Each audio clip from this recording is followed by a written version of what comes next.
Que la paz de nuestro Dios, que sobrepasa todo entendimiento humano, repose abundantemente en vuestros corazones y en vuestros pensamientos. Isaías 53 nos dice: ¿quién ha creído a nuestro anuncio y sobre quién se ha manifestado el brazo de Jehová?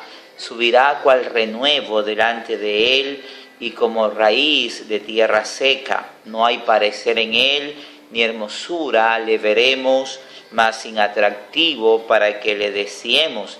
Despreciado y desechado entre los hombres, varón de dolores, experimentado en quebranto, y como que escondimos de él el rostro, fue menospreciado y no lo estimamos.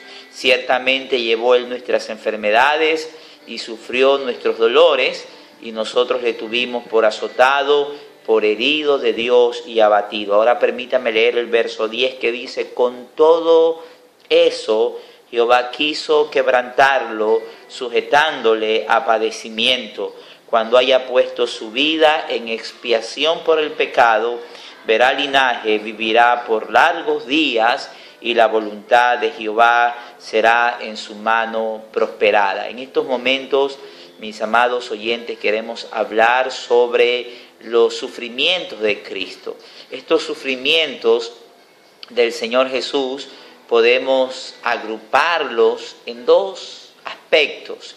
En primer lugar, en el aspecto físico. Indiscutiblemente que la Escritura en este pasaje de Isaías nos está dando una descripción de el Señor Jesús luego de haber sido torturado por los soldados romanos. Isaías está contemplando en visión todo lo que Jesús experimenta antes y durante la crucifixión. Por eso él dice en nuestro texto que no hay parecer en él, no hay hermosura en él, más sin atractivo para que le deseemos. Esto no quiere decir que físicamente el Señor Jesús carecía de hermosura, todo lo contrario.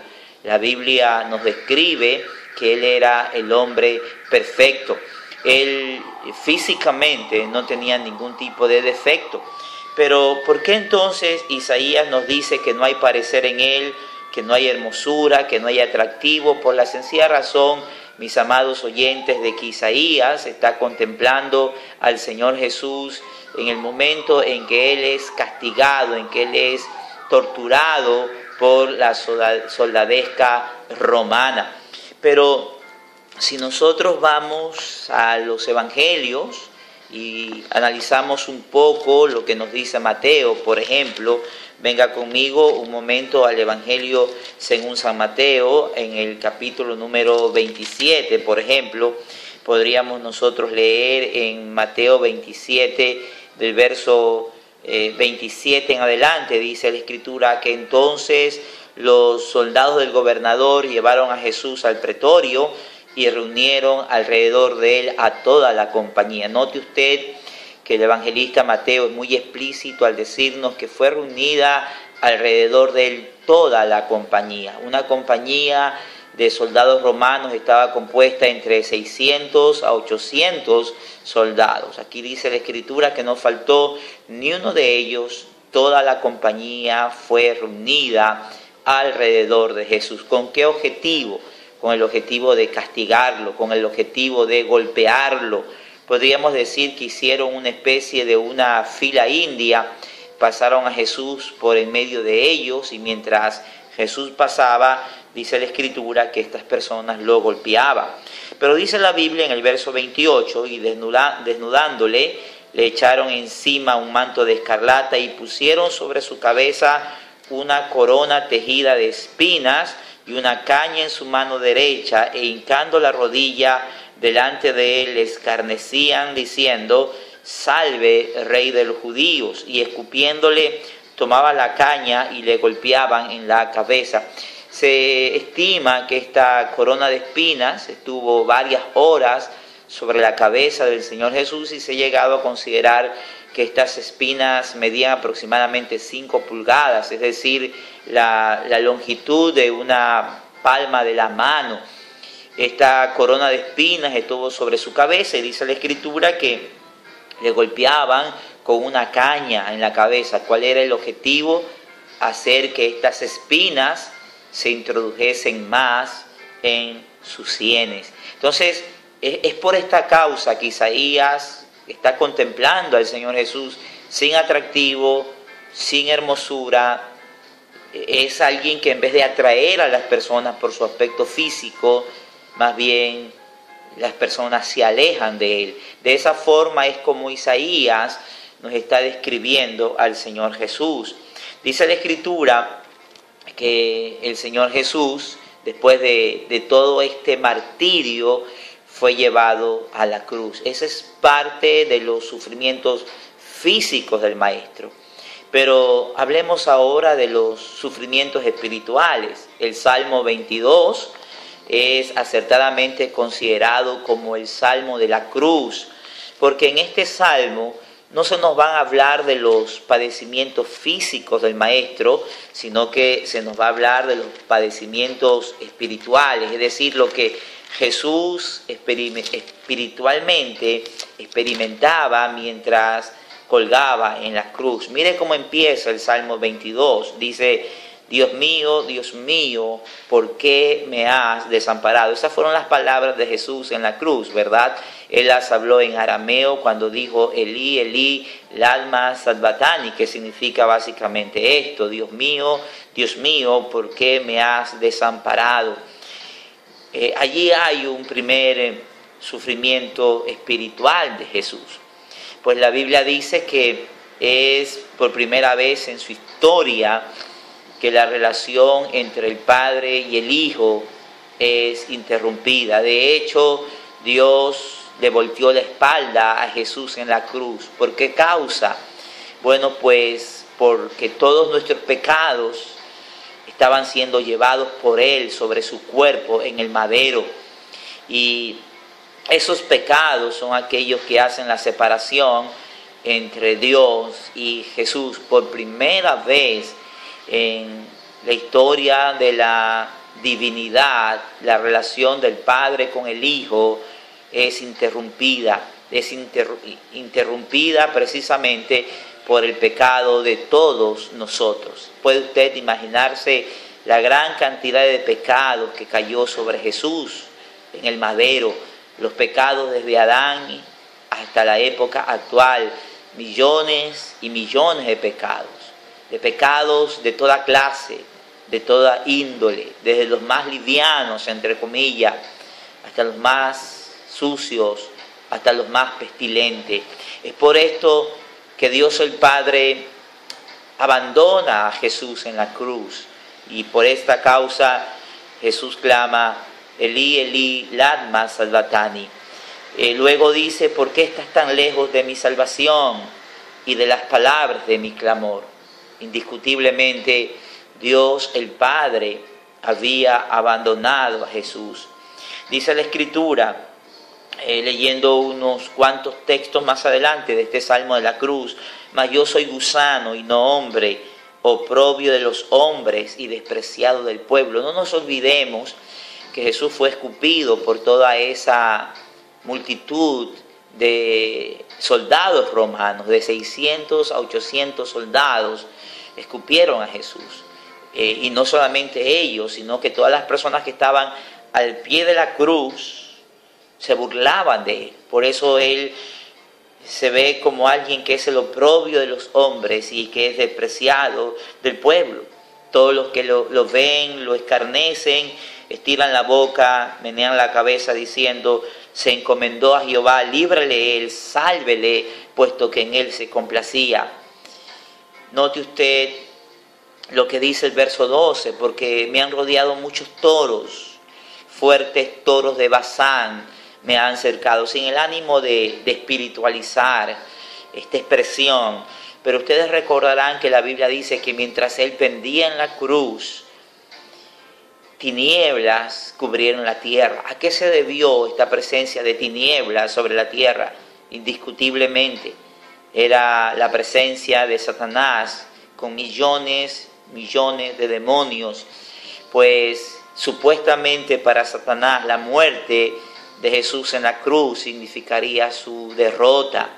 pero cuán equivocado estaba y cuán equivocado estaban aquellas personas que llevaron a Jesús a la cruz. Fuertes toros de Bazán lo han cercado. Esto puede ser alusiones a demonios presentes durante la crucifixión del Señor Jesús. He sido derramado como aguas y todos mis huesos se descoyuntaron. Mi corazón fue como cera derritiéndose en medio de mis entrañas. Recuerde que cuando el soldado atravesó su costado, salió sangre con agua. Esto se debió a que Jesús sufrió un paro cardíaco. Su corazón se reventó debido a la inmensidad de sus sufrimientos. Dice la Escritura, porque perros me han rodeado, me ha acercado cuadrilla de malignos, horadaron mis manos y mis pies, contar puedo todos mis huesos, entre tanto ellos me miran y me observan, repartieron entre sí mis vestidos y sobre mi ropa echaron suertes. No podemos precisar los sufrimientos físicos de Jesús con exactitud. Mucho menos podemos precisar sus sufrimientos espirituales. Por eso es que Isaías nos dice que despreciado y desechado entre los hombres, varón de dolores, experimentado en quebranto, y como que escondimos de él el rostro, fue menospreciado y no lo estimamos. Ciertamente llevó él nuestras enfermedades y sufrió nuestros dolores, mas nosotros le tuvimos por azotado, por herido de Dios y abatido. Pero hay un texto final que es el que me impacta, que es el que es el corto motivo de mi enseñanza en estos momentos. Dice el verso 10, con todo eso Jehová quiso quebrantarlo. Miren esto, con todo eso Jehová quiso quebrantarlo. Es decir, a pesar de todos esos sufrimientos que nos son narrados del verso 1 al verso 9, dice, con todo eso, o además de esto, a pesar de esto, Jehová quiso quebrantarlo, sujetándolo a padecimiento. Es decir, que la voluntad del Padre era quebrantar a Jesús. La voluntad del Padre era sujetarlo a padecimiento.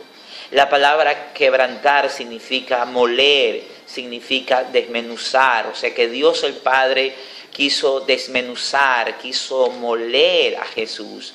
Y es por eso que en una ocasión dijo el Maestro que si el grano de trigo no cae en la tierra y muere, queda solo, pero si muere lleva mucho fruto.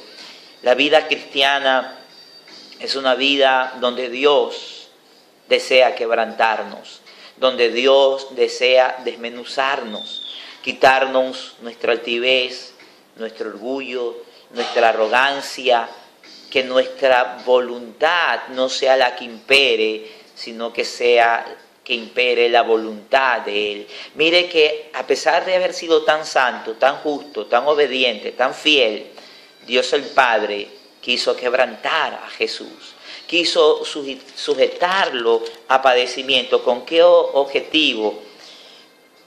Cuando haya puesto su vida en expiación por el pecado, verá linaje, vivirá por largos días y la voluntad de Jehová será en su mano prosperada. Verá el fruto de la aflicción de su alma y quedará satisfecho. Por su conocimiento justificará a mi siervo justo a muchos y llevará las iniquidades de ellos.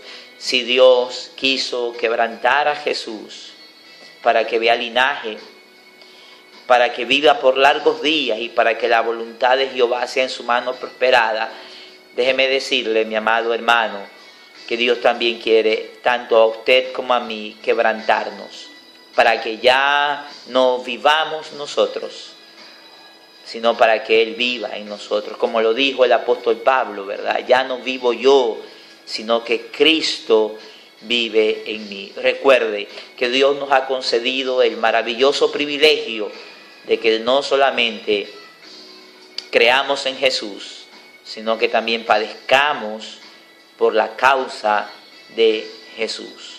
El padecimiento, el quebrantamiento está dentro de la voluntad, del programa, del objetivo de Dios para cada uno de nosotros. Dios quiere pulirnos, Dios quiere perfeccionarnos y Dios nos va a perfeccionar a través del quebrantamiento. Acéptelo. Esa es la voluntad de Dios para usted. Usted que dice, ¿por qué Dios no me sana? ¿Por qué Dios permite que en mi vida pasen tantas cosas negativas? Esa es la escuela de Dios para usted. Es el horno de Dios para su vida, para purificarlo, para que su fe, que es mucho más preciosa que el oro, que aunque es perecedero, se prueba en el fuego, cuanto más nuestra fe. Así que pídale al Señor que le dé fortaleza para que usted pueda ser pulido, quebrantado, molido, deshecho, para que la excelencia del poder sea de Dios. Señor, te damos gracias por este tiempo, por esta palabra, por estas verdades que nos enseñaste en esta hora. Bendice a tu pueblo por medio de esta palabra. En el nombre de Jesús oramos. Amén. Amén. Muchas gracias por su atención. Será hasta una nueva oportunidad. Que Dios les continúe bendiciendo.